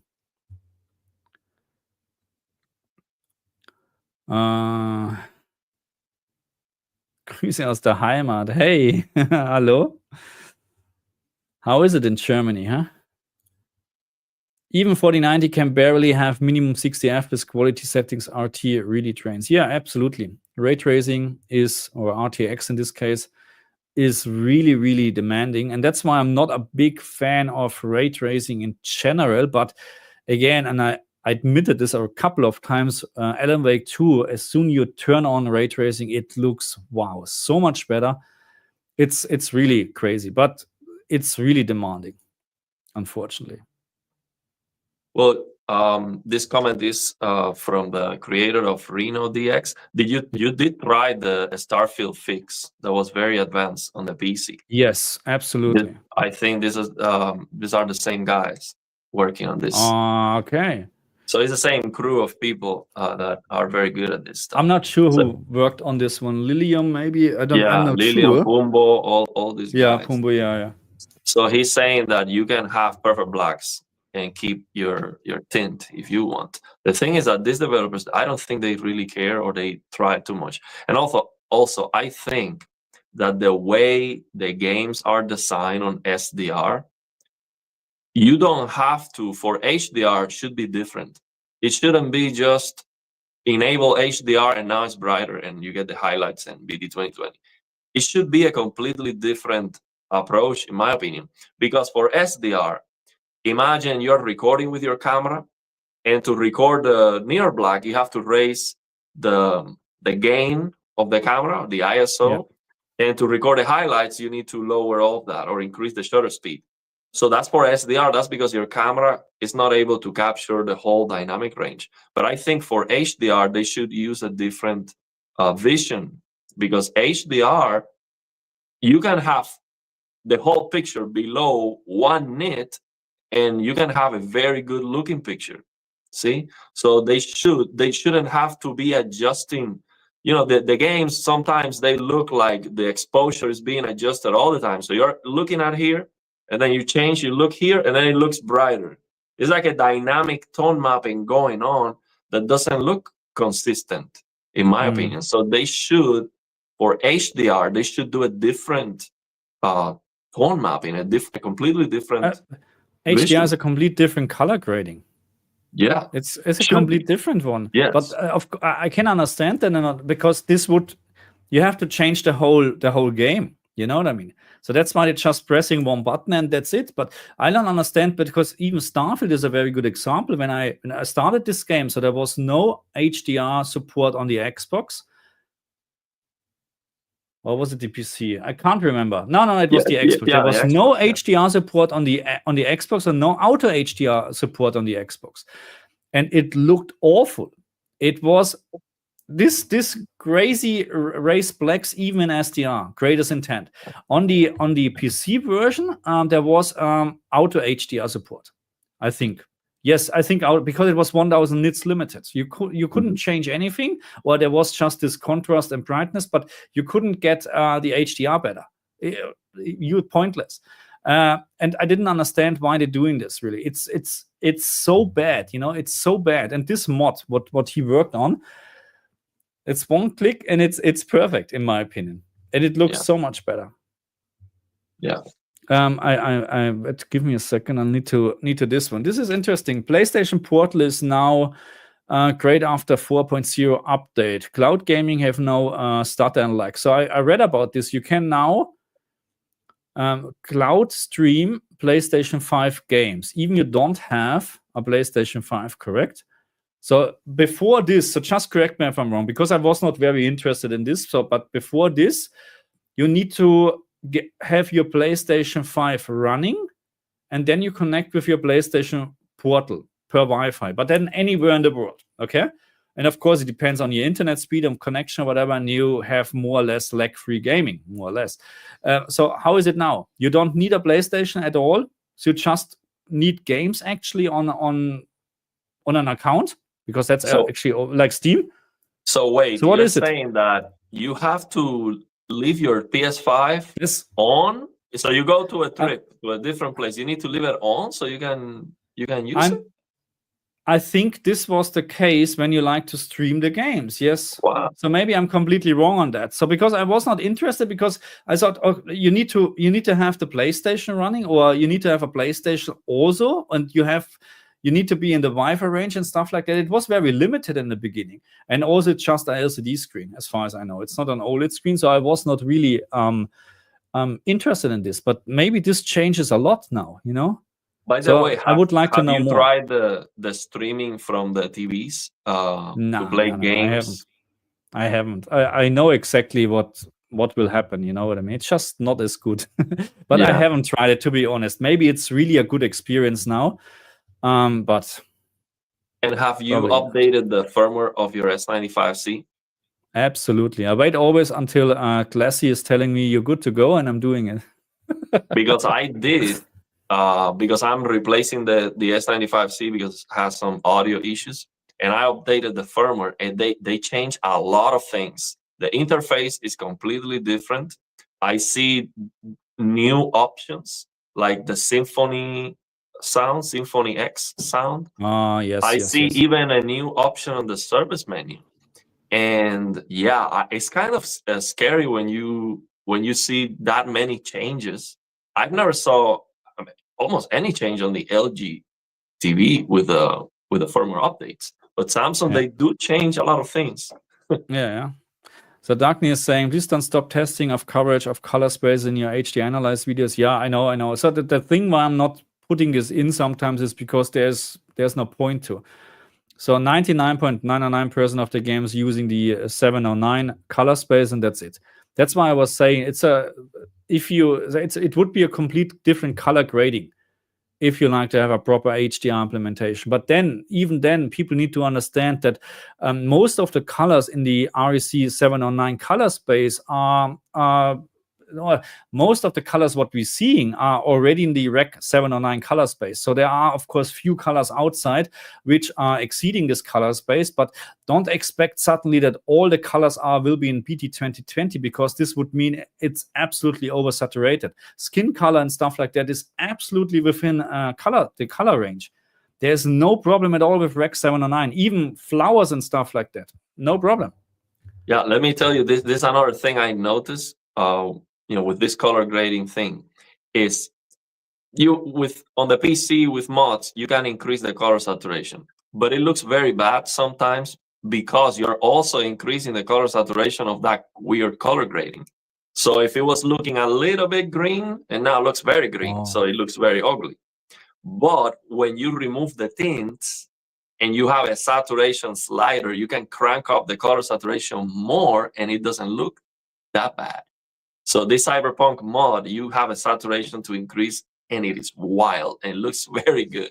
It's eye candy. It looks amazing. So I'm sorry we missed that one here. Wes $1.99. Thank you very much. Would I notice a difference 77-inch G3 to G4? That's a hard one, because yes, the G4 is it is better, the G4. But if you would see a difference, probably it's the same upgrade what I have seen on the from the CX going to the G2. And yes, I can see a difference. Yes. The G4, the biggest thing is it has all the new HGIG tone mapping option, which I haven't tried, and I'm looking forward to do that when I'm getting the TV, maybe in 2 weeks or whatever. Because this can change a lot, if you have now a better tone mapping. But it's hard to tell because I don't have a G3 to G4. You get a little bit more peak brightness as always, and you get more options. Yeah. I would say two main differences. One, for gaming, you still have the color boosting on the G4, and that's a big deal because the G3 in game optimizer mode was not looking as colorful as on the rest of the modes. Now with the G4, it still doesn't look quite as good with the color boosting, but it does have the color boosting based on the reviews I've seen. So gaming is gonna be better on the G4 for sure. I think that, yeah, you're right.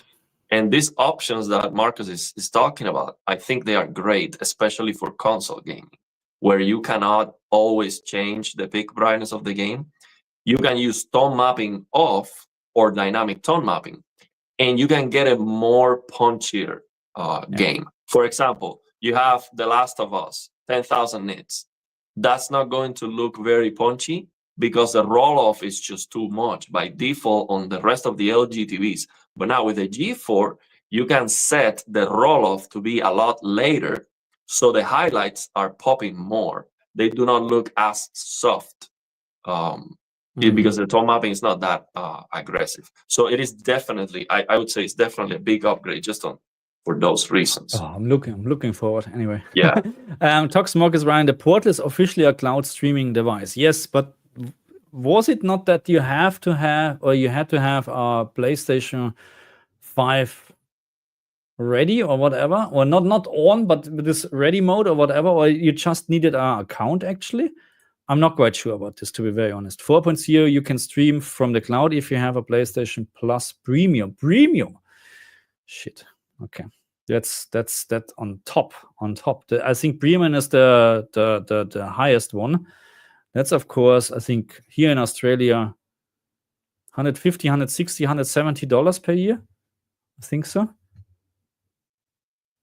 So it's not cheap, but anyway. Do we have more questions? I'm just going again through this comment section. I don't want to miss anything. There was also a comment, what game are you testing next? And it is Silent Hill 2, which I'm going to test next. Just a very quick test. Unfortunately, I don't have the disc version because I would like to know. I know Digital Foundry did this already. They compared the version 1.0 from the disc, no update at all, with the latest version on the PlayStation 5 Pro, and there's a big difference in terms of picture quality. So the version 1.0 is better. And in terms of performance, it's very much the same. Okay. So I'm looking forward to do testing, but again, not with 1.0, unfortunately. How are the loading times on the PlayStation 5 Pro? Same as normal PlayStation 5 or any improvements? I'm curious. Thanks for all the info. No improvement. It's the same, I would say. And if there are, if there's now half a second less or half a second more, whatever, who cares, really? Who cares?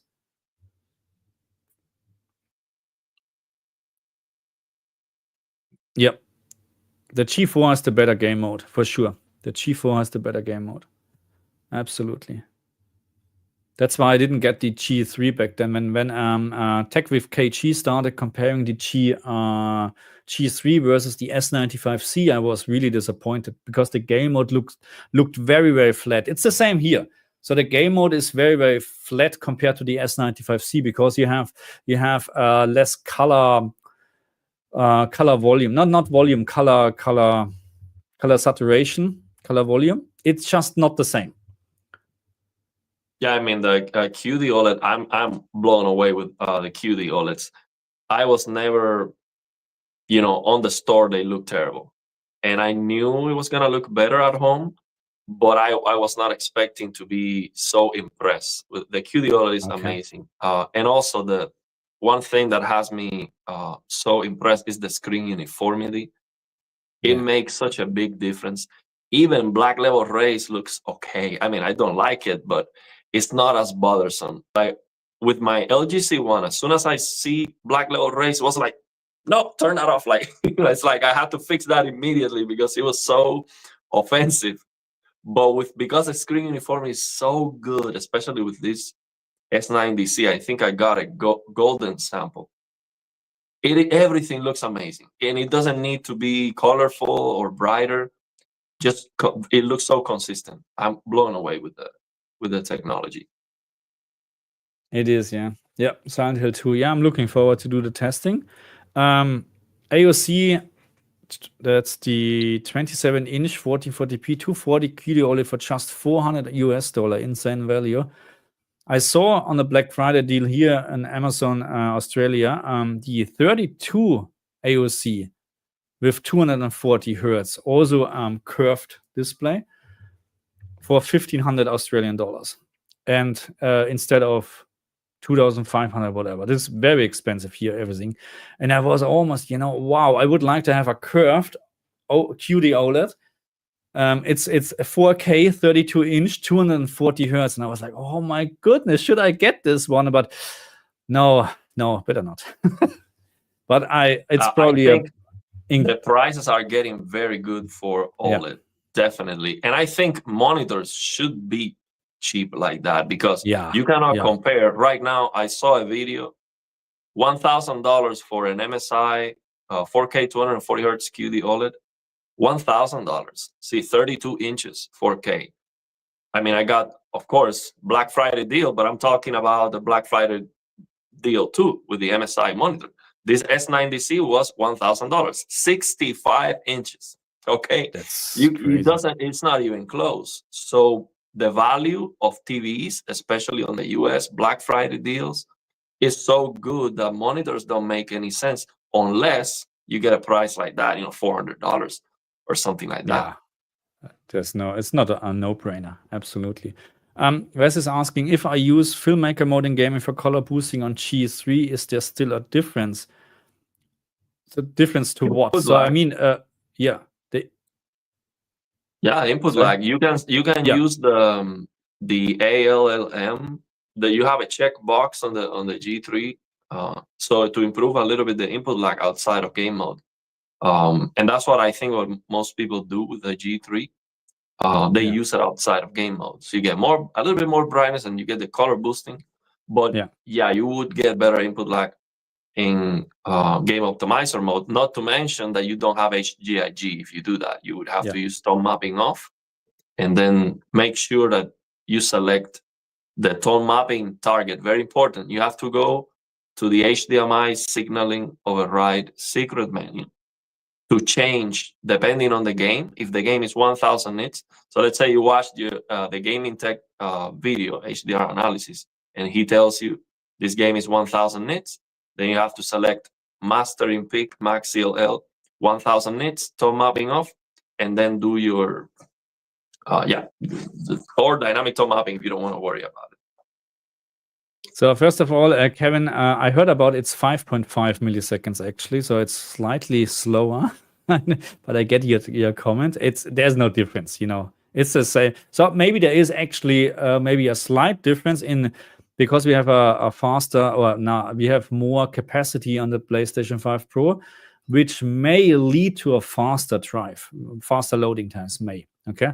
Hey, Adam, how are you? Do you love the G4? I love your G4, let's say it like this, and I'm looking forward for my G4. Because I saw his, check out his channel, Layman's Terms. So he invited me a couple of weeks ago to his place in Sydney, and he has the 83-inch G4. And I was blown away. Bloody hell, is this TV bright, and it looks so amazing. And the colors are just right in your face, you know what I mean? It's just amazing, this TV. And that's why when I really got a really good deal for the G4, I need to get this. I need to replace my G2 to be up to date, to get you actually the best HDR settings for your stuff, It's an amazing TV. Absolutely. There's no doubt about that. And what was the clipping with HGIG? What is the clipping point of the G4? I haven't tested actually. We just play games. You know what I mean? And where is the video? I think you were going to record a video with him. It's coming. There's a big video coming where we actually. So the reason why I went to his place was because we tested affordable entry level TVs. Okay. So we did this. We tested. We got some TVs from Telefunken, Hisense, and whatsoever. Very affordable or more affordable TVs. Let's say like that. And this is the first part of the video where we're testing this stuff. We're gaming a little bit, and the second part of the video is just comparing this to the G4, which is unfair at all. Which is not, because first of all we have a 55-inch. correct me if I'm wrong, Adam, I think it was the 55-inch, I'm not saying which one, versus 83-inch. I mean, of course, it's just, yeah. But you get the point, we're just trying to actually, because we're always just talking about G4, S95CD, or whatever, all these high-priced TVs, which is crazy. And we're very fortunate that I can afford this after saving money, of course. But some people can't or don't want to. That's why we're looking into this more affordable TVs as well, to see if it's actually, so what can you get the best bang for your bucks, If you just have 500 Australian dollars or US dollars or whatever, what can you get? Is there any? So it would be a very interesting video. It's coming at some point. Yes. Also, a screen size, I think it definitely gives you a feeling that is brighter, because absolutely, I have side by side this S90C, 1500 nits, because I went into the service menu and got all the brightness, first generation QD OLED, and I have that side by side with 55-inch S95C, 2000 nits. And it is hard to tell the difference. The biggest difference I can see is full screen brightness. But with the highlights and the overall impression, they look more similar than what they should. And I think it is because of that screen size. It gives you the impression that's brighter. Yeah, it's not just that. So people think that let's say you go from let's say 500 nits to 1000 nits. People think it's twice as bright. It's not. I think you need 4 times the brightness to actually get to think it's twice as bright. Okay, or to see it twice as bright. So getting from 500 to 1000 nits is just a little bump, for your eyes. It's not as big. You need to have much more difference to see like this. So that's why you don't see the difference. And of course, the screen size. You're right. Yeah, because we perceive the brightness in a logarithmic way. So the jump from 100 nits to 1000 nits is as big as 1000 nits to 10,000 nits. That's the math. So Eric is asking a question I can't answer. Why do you need the G4 when you have the S95C with Game Motion Plus? Oh my God, don't, I'm going to spend a lot of money. Don't ask those questions, because there is no need for the G4. There is no need. If you have look, honest opinion, if you have a CX at home, why would you upgrade? You get, the CX is a good TV. Of course, the G4 outperforms the CX day and night, but you have already a good TV. So, and I have the S95C. I don't need the G4 at all. But it's the thing with HDR. When I'm doing analysis, HDR testing, I need proper HDR. I need proper roll off. I need to see what the specular highlights are actually looking like. You know what I mean? So that's what LG is the best in. S95C is great for entertainment, but it's not correct. That's how it is. Yeah, but honestly, with having the S95C, before upgrading to something, the G4, it's not going to be an upgrade. It's gonna be different, and it's gonna have its own benefits. The settings on the LG are the best for sure.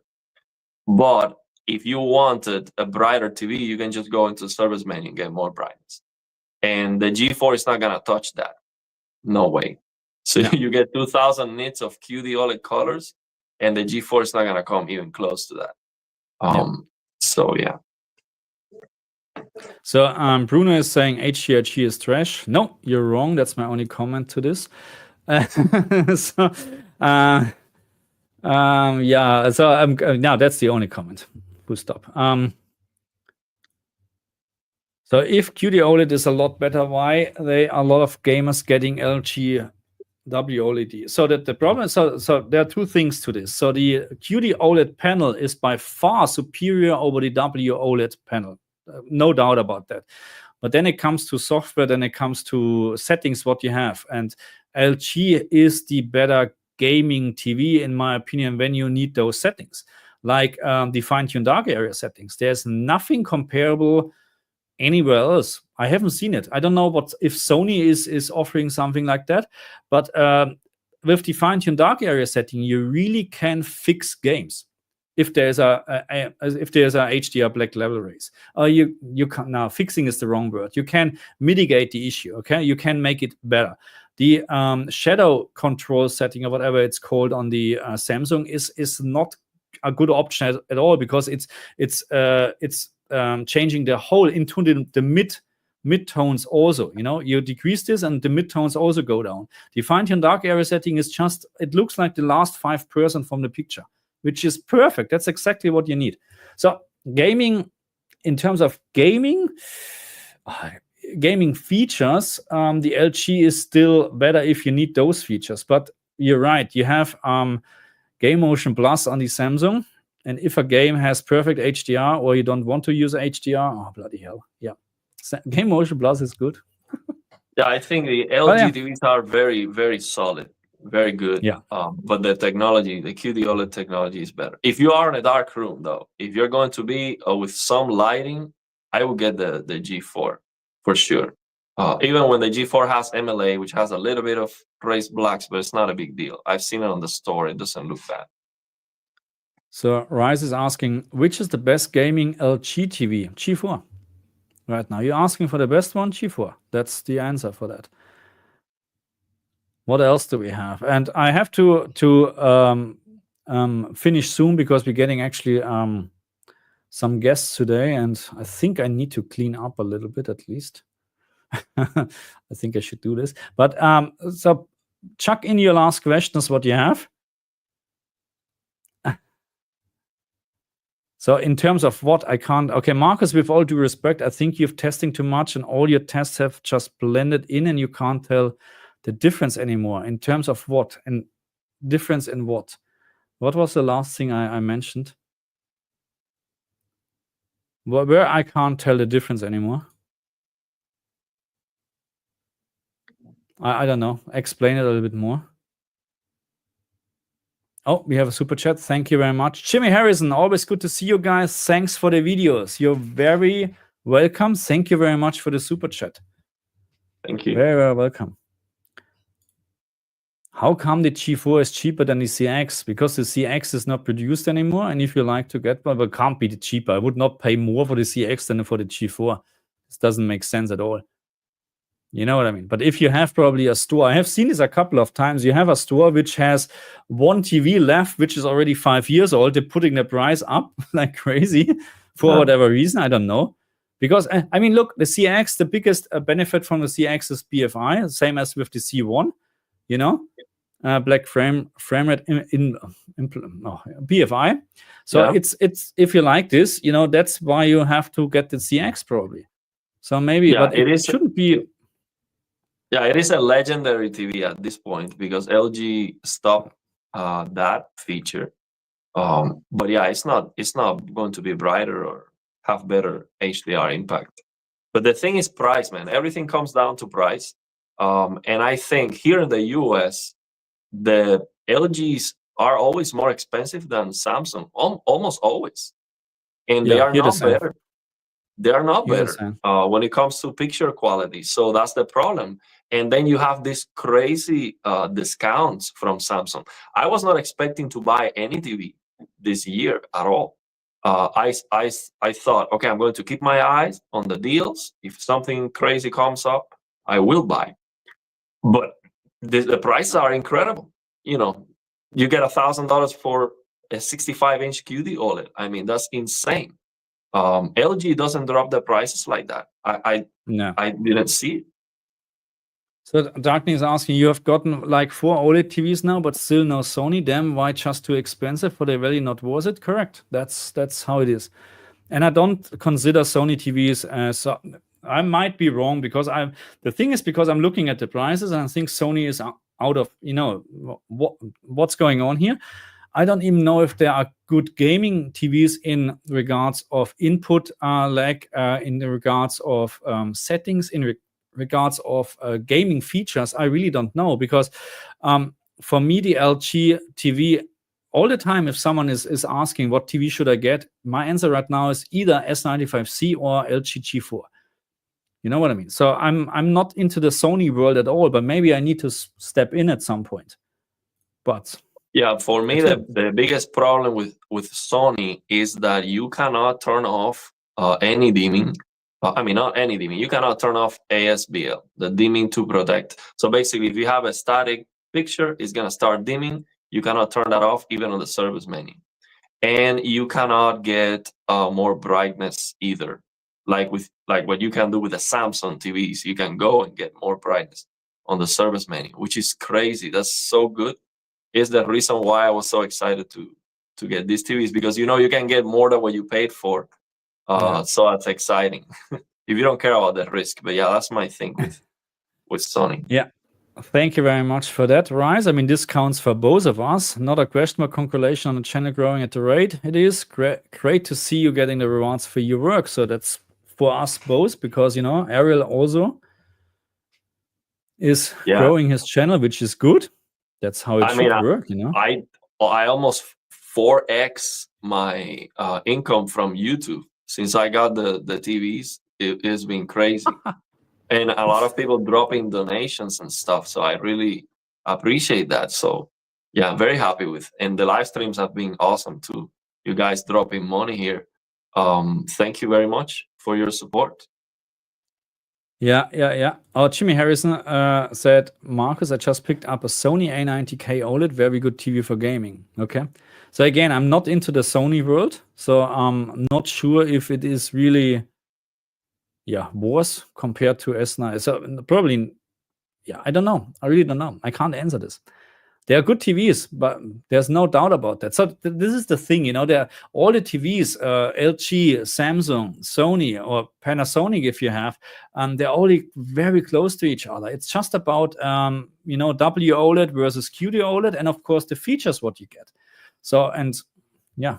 Yeah, I mean, the Sony is using a QD-OLED panel from Samsung, so it's literally the same thing.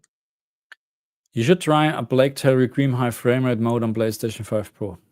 Oh my god, there's so much stuff to test, really, and I don't have much time today, but I hope I can finish my Silent Hill video. I will just do a very, very quick video, because this is off topic now, because what I found is, sometimes, I think still people don't understand how much time it sometimes take to do these side-by-side comparisons of what I'm doing. Because I'm comparing the base PlayStation 5 with the Pro PlayStation 5. So that means you need to record two things. You need to record if you have 3, 4, 5 picture settings. So for example, Gran Turismo 7 offers actually 4 graphic modes. You have the ray tracing mode, you have the performance mode, then you have PSSR on and off on top. So, and this then on the base, and on the Pro, and then comparing with the normal ray tracing graphic modes on the base. And stuff like that. You know what I mean? This is just a lot of work to do. The same with Silent Hill 2. I have to compare the base version with the Pro version. And it takes a lot of time. And I need to find a way to do it a little bit more quicker, less recording or whatsoever. Maybe just one scene and that's it. But I understand that this... Maybe run with 2 TVs side by side, one with the Pro and one with the PS5. Nah, it's very record. Nah, the problem is you need to record lossless or whatever to really see some difference. Because the problem with YouTube is, even you record in the highest quality, YouTube is not showing exactly what I can see with my raw footage. And if I would just record it, no way you can spot the difference. No way. So just film from the camera or whatever. I was thinking the same. Have 2 screens, side by side and record. No way you can spot any difference. Yeah, especially maybe the flickering. TVs, yes, they are so bright and they are clipping when you're trying to record and the next thing is, if you like to record frame rate like 70, 80 frames per second, all the cameras having flickering then, because they're recording the VRR range, or the recording in 60 hertz. And then you see what the backlight, not the backlight, the VRR is doing in the background. So it's not, no, you have to do it. You have to record lossless, and it's just... I want to comment on this. Plasma brighter isn't always better. Also, it is degrading color saturation. Yeah, I agree. Brightness is not always better. Actually, I am keeping this S90C even when it is first generation QD OLED, because it has such a great screen uniformity in comparison with the S95C. I think I didn't get a good sample of the S95C, so I'm replacing it. Hopefully I can get more lucky. But With QD OLED, more brighter, you don't lose color saturation at all. No. It's better. Brighter is better because you have this quantum dot layer and you're just pushing more brightness. Now, you do have to change the settings to correct the EOTF a little bit so it doesn't look washed out because of the calibration. But if you change the settings on the service menu, you do a good job. It just looks better. It's not like WRGB. With WRGB OLEDs, yes, if you start pushing more and more and more brightness, you get to the point of diminishing returns because you're not increasing that color saturation. And it's washing out the picture, the brightness. But now with QD OLED. So what is this here? On Sony TVs, you can have two HDMI signals side by side split screen and record at the same time and compare easily. What? So I need to get a Sony. What? Really? So you can, so you connect your base PlayStation 5, you connect your Pro, and then you start the game, both games, or both consoles, and you can actually play two different games on the TV at the same time. So the thing is, you still can't record lossless. You would need to record the TV then, but it's just for comparing with your eyes. This would be because people. This is also what I did this. Of course, you can connect your base on the PlayStation 5 on HDMI 1 and the Pro on HDMI 2, and then you switch between those channels. Okay, and then people telling me, they can see a significant difference. So I would check your picture settings and stuff like that. You know what I mean? Because they should be the same, But this is actually wow. Yeah, I think another thing with Sony TVs here, Dulce is commenting, yes, the Sony A95L is very sharp.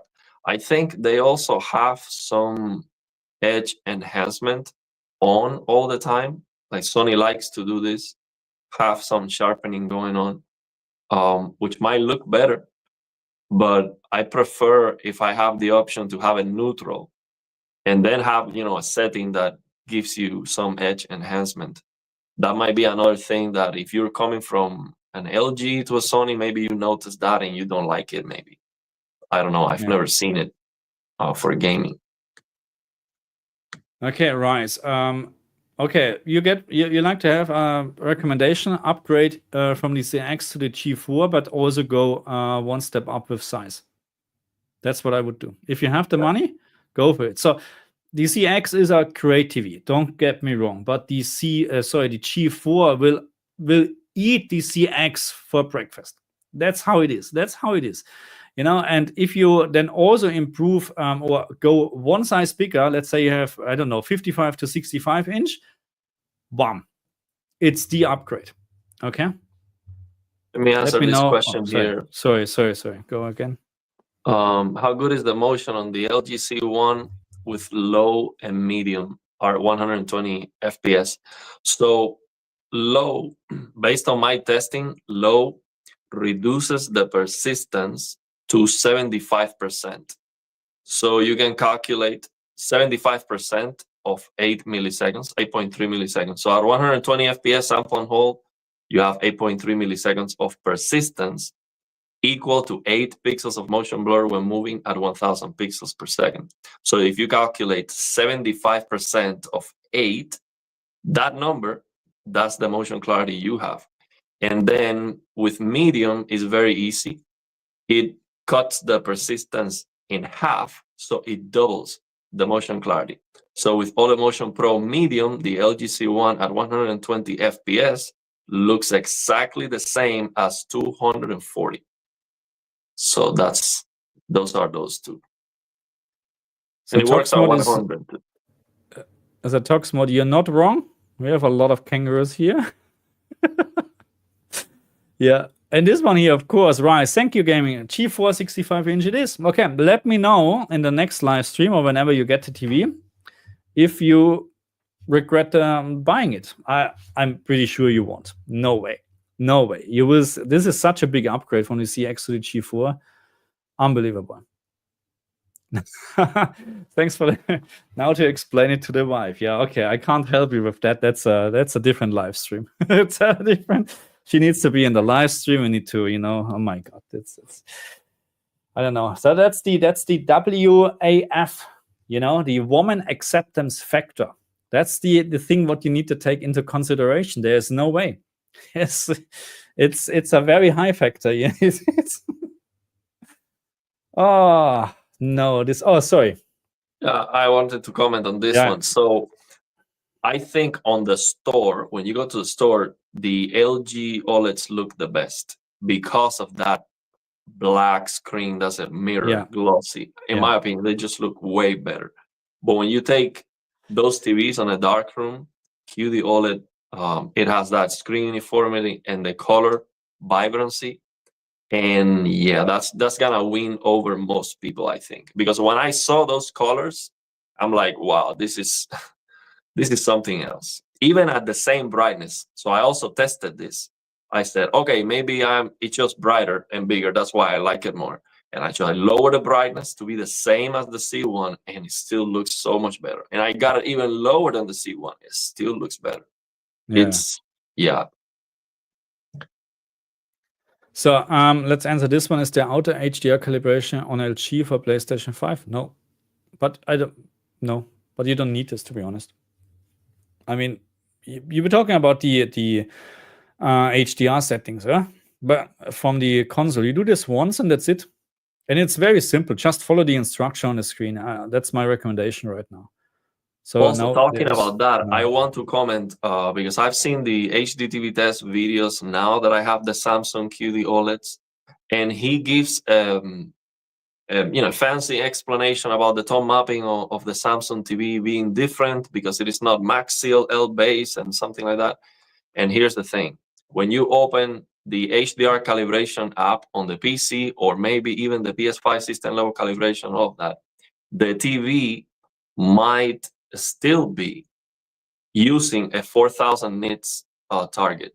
So if you change the system level calibration until the logo disappears, you might be setting it up to 4000 nits. And you don't want that, because if you're using the HGIG, so your basic static tone mapping on the TV, you need, for example, 1200 nits for the S95C or 1000 nits for the 90C and all of that. So what you do on the PC to prove that this is true, on the PC, I open the HDR calibration app and it's not clipping where it is supposed to be clipping. Now I go and I open a video and I see that the tone mapping gets adjusted. Now with the video open, I open the HDR calibration app and it is now clipping where it is supposed to be clipping. Or really? I open a game. I never had this problem. So I'm using my G2 always with HGIG, and no, G2 doesn't have that problem. Yeah. No, G2 doesn't have that problem. It's a Samsung, because the Samsung is changing the tone mapping sometimes. Okay. So what I'm saying right now is that it is not engaging the HGIG tone mapping because it doesn't consider that HDR calibration app to be a video or a game or a program that's running. So you are going to see the logo clipping at 4000 nits when it is supposed to be clipping way before that. Oh, okay, gotcha. So the way to make the TV trigger and clip at the right point is you have to open a video or a game, and once you do that, then the HDR calibration app is going to clip. So and then so this is on the S95D. No, sorry, but all the Samsung TVs. But the C, so there is no proper HGIG. So you can actually get proper. So let's say you have the S95C 1200 nits or whatsoever, doesn't matter. Can you get it really to clip at 1200 nits then? Yeah, because absolutely. It's always because it, regardless if I'm using the PC app or PlayStation 5 or Xbox, it's always 1900 on my S95C. It's because of what I'm telling you. So do that, you'll see. So basically, what I'm saying right now is you do have HGIG and it does work, and forget about that fancy explanation of it is not using max CLL or MDM, maximum display luminance, all that fancy explanation. I'm sorry, HDTV Test is an expert. He knows a lot more than me when it comes to calibration. but test what I'm telling you. You open a video or a game, the TV is going to adjust the tone mapping. It will be HGIG. And now with that game or video open the HDR calibration, you'll see that it's going to clip perfectly. So on the PS5, you cannot have maybe a game running and then open the HDR calibration. So you will never see where it is supposed to be clipping. So you just need to know how far you have to go with the clicks to be, 1200 nits. How many clicks do you need?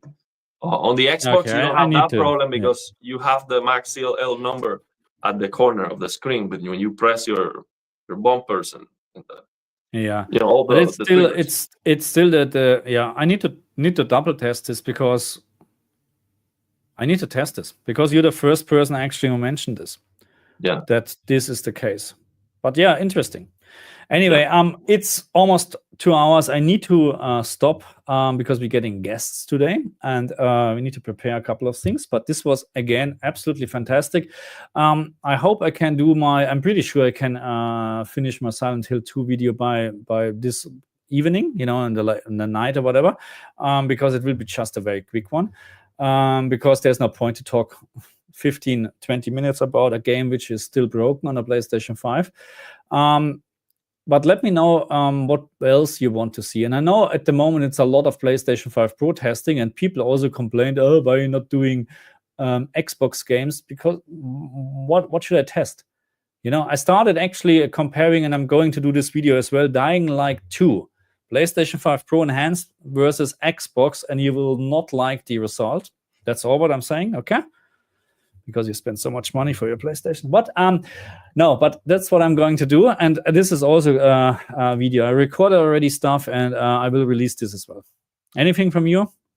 Yeah, so next live stream, let's see if we can get the developer of the Reno DX HDR fix or mod. And we can have a conversation about what's wrong with the HDR in these games from someone who has that level of expertise to develop a tool like that. And that would be very interesting. So let's see if we can contact him. Drop a comment on the live stream, and let's get together. That's a good idea. Okay, no worries. We Stellar Blade. I did Stellar Blade already. Stellar Blade is great. Okay. Thank you very much for this. Thank you very much, Tox. He's always on. RIP Xbox. I wouldn't go that far because not for Dying Light 2, to be honest. Anyway, but I think that's it for today. Okay. We see you guys next Sunday, and thank you very much for all your support. Thank you very much. Thank you. See you. Bye-bye.